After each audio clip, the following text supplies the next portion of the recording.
Hello, you are listening to the Child Care Director's Chair podcast. Your host, Erica Sacosio, invites you to join her community of passionate and inspiring leaders in the ECE field, where she discusses, reflects, and shares the best ways to invest in our children, families, teachers, and community. Because after all, we know they are the heartbeat of any successful program. Hey, it's Erica here with another weather forecast. It is sunny and it is summer and it is finally time to have some fun in the sun. However, summer can be a dangerous time for children, families, child care centers. We've seen the headlines. Child left in daycare van, has heat exhaustion, or even worse. So we have to talk about it. So today I wanted to talk about summer safety strategies for child care directors. To me, it's so important to take care of your people, and I say it all of the time, and I mean it. So that's why I say it.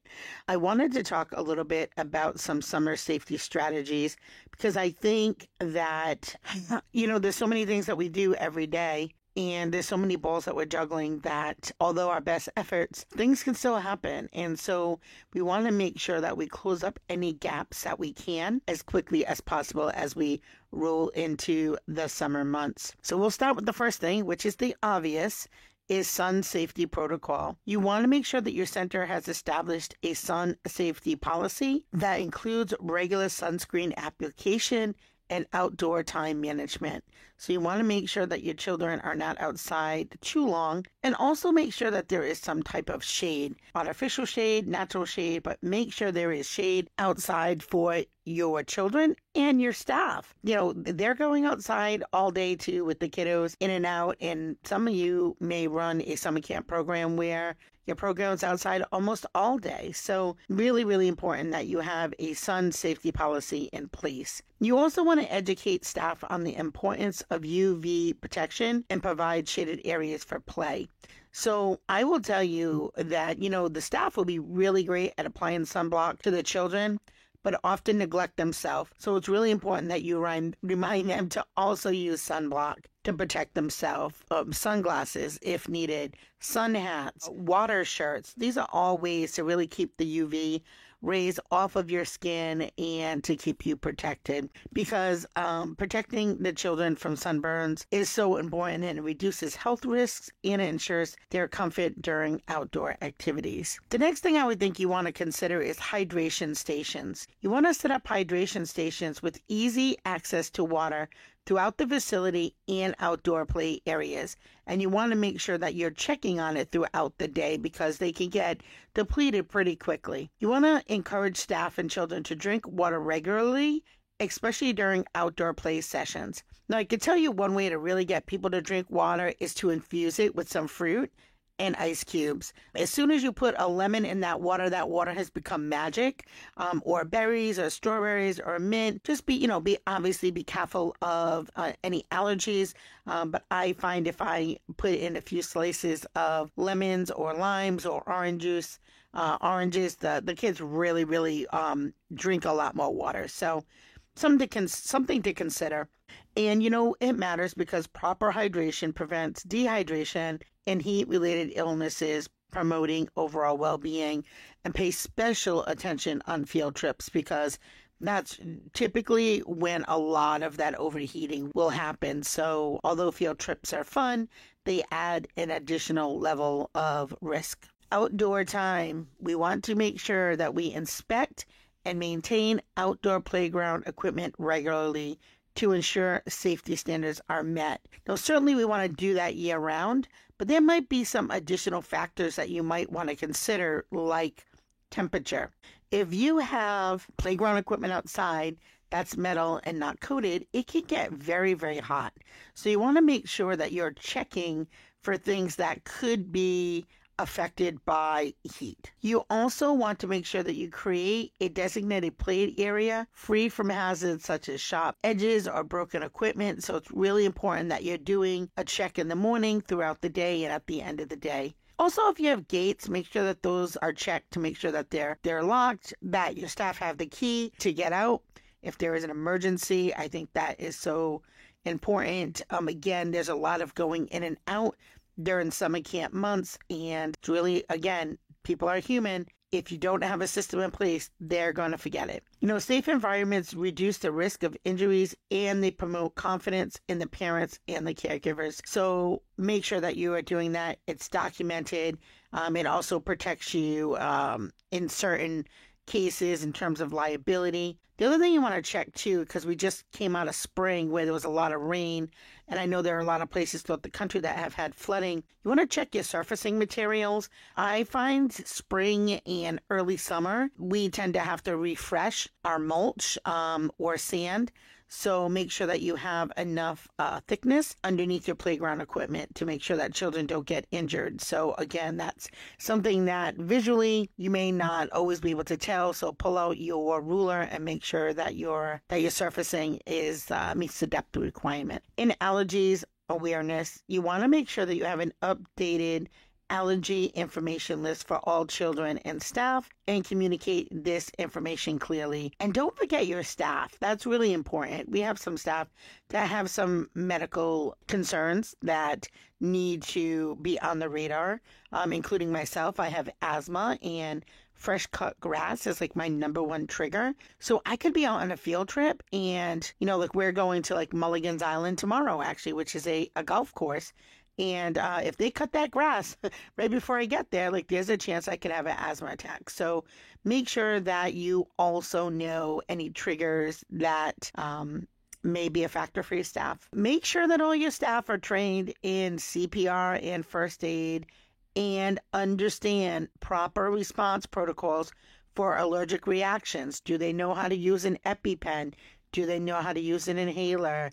Do they know what to do if a child needs insulin or needs to take sugar tabs if they have diabetes? So you have to make sure that they're all prepared and awareness to any potential allergic incidents and ensure that the swift action is taking place when it needs to. If you have a child that's allergic to a bee, again, that could happen anywhere. So it's so important that you are on top of it. Now, another place that's really close to my heart, not only as somebody who owns a pool, also has a pool at their child care centers, but unfortunately knows a family who, a very close friend of mine who lost a child due to drowning. So water safety measures are something that I am hyper vigilant about now. You want to make sure that you implement strict supervision and swim lesson programs if applicable. Ensure that all staff are trained in CPR and basic water rescue techniques. You want to make sure that you prevent any drowning. It's crucial for any childcare facility.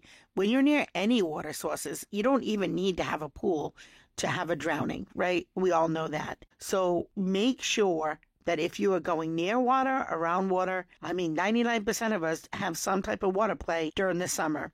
Make sure you take every precaution and make sure that everything that can accumulate water that isn't typically a water play station, like a bird bath or, something where water can pool up. You want to make sure that all of those areas are dried out. They are irrigated so that the water doesn't, accumulate there. Tip number 6, you want to make sure that we also are considering bug and insect control. So use safe and effective measures to control insects on the indoor and outdoor play areas. So some of the things that you might want to consider for sure is ticks. Ticks are extremely dangerous. You want to make sure that your play yard is sprayed for ticks, especially if you're in a wooded area. Also, after rain, I don't know if you know this or not, but after a lot of rain, which we just had rain like the last 2 days here, after a lot of rain, the ticks come off the trees and they land on the ground. And so you might see an abundance of ticks after a rainstorm. You want to make sure also that you're staying away from mosquitoes because mosquitoes also extremely dangerous. So you want to educate your staff and families about insect bite prevention and treatment. It's really important. You can also minimize discomfort and health risks associated with insect bites to enhance the child's outdoor experience. I know that there are a lot of sunblocks that also provide insect propellant, so that might be a good strategy as well. And, I would say, this is a great place to share information in your parent newsletter. Talk about doing next level care, right? We share lots of things around how to help your child write and read and learn math, right? But I think that with summer safety, I think it is really great reminders on these things, right? Because a lot of people go on vacation, a lot of people go camping. So we want to make sure that we can protect our families and our children to our very best ability. Emergency preparedness plan. Review and update your emergency plans, including evacuation procedures for summer weather events. Now, we're lucky that we don't get too many crazy events here. We can get a good amount of rain or lightning and thunder. That typically is it. So depending on what part of the country or the world you're in, make sure that you have emergency plans, because typically when the weather is changing, when you have cold air and warm air getting together, havoc can happen. So, or if you have a lot of rain, there's flooding. I know that's happening throughout the country as well. So conduct drills and ensure all staff are familiar with your emergency protocols, because preparedness saves lives and it mitigates risks during unexpected events. And don't forget about your new folks. A lot of people start in the summer, especially at summer camp programs. And many of the summer camp programs, your staff might be temporary and they're only there for 3 months during the summer. If that's the case, oh my gosh, please make sure that your folks are prepared properly. Now, we talked about the sun and we talked about water, we talked about bugs, we talked about playground safety. Let's talk about heat safety. You want to make sure that you monitor weather forecasts and adjust outdoor activities accordingly during high heat. There has been a heat wave going on in certain parts of the country right now, so you want to make sure that your staff have clear understanding of what your policy is, when you can take out children and when you can't. You also want to provide cooling stations or indoor activities during extreme temperatures, because preventing heat exhaustion and heat stroke is essential for children's health and safety and your staff's health and safety. So maybe make sure that it's written down that your temperature is XYZ, and if it meets that or exceeds that, then children don't go. And of course, communication with parents. You want to keep parents informed about summer safety protocols and any changes in daily routines. Some strategies would be you can use newsletters, emails, or meetings to maintain open communication. A summer camp meeting would be a great kickoff for families, and it matters because it helps build trust and transparency with parents, and it fosters a supportive childcare community, which is so important. Now, not only do your parents need to be in on the 411, but so do your staff.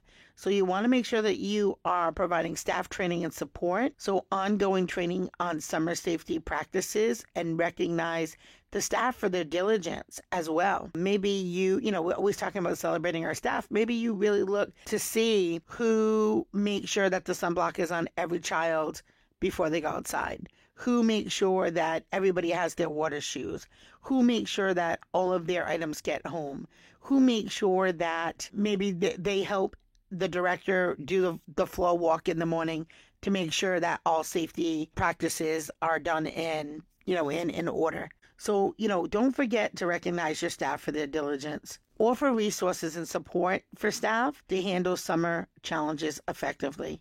Because when we empower and inform our staff, we ensure consistent implementation of safety measures. So that's it. As we conclude today's episode, remember that summer safety in childcare isn't just about rules. It's about creating an environment where children can thrive while being protected. By implementing these tips and strategies, you're not only safeguarding your center, but also enriching for a summer experience that everyone will remember. So that's it for today. I would love to say it's summertime and I am ready to hit the road. So if you would like to have me come out to your center, I would love to. I can do a workshop for your staff. I can do a workshop for your admin team. I can be part of your strategic planning meeting. I can be part of your local conference. So just hit me up in the messages. You can text the show, or you can send me an email. I'd be happy either way. So I'm looking forward to connecting with you. Thank you so much for being part of our community. And as always, I'd love you to have a good day. Don't forget, it's the small details that make a big impact on the success of your childcare business. Well, all the cute little kiddos have been picked up and it's time to go home. And that'll do it for another episode of the Child Care Director's Chair. Please leave a review so Erica knows the information is helping you to manage and improve your childcare centers.